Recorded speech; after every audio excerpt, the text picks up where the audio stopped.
First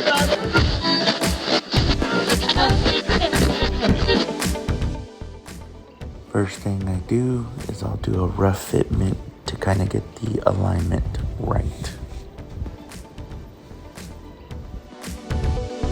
One centered, I measured it. Looks like you need about 1/4 of an inch of a gap where the light bar edges for an even placement.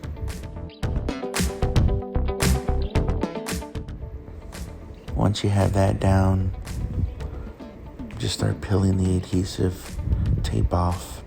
I'll tell you, this adhesive tape is very sticky.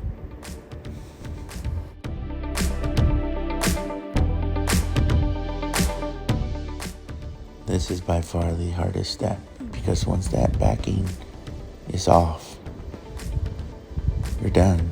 Like, this sucker's super sticky.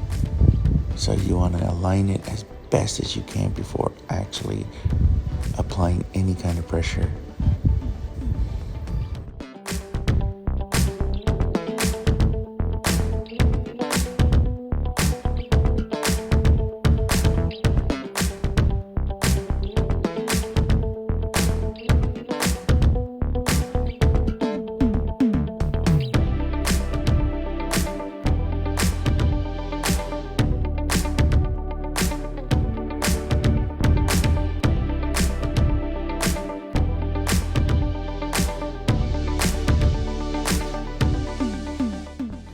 It's all done.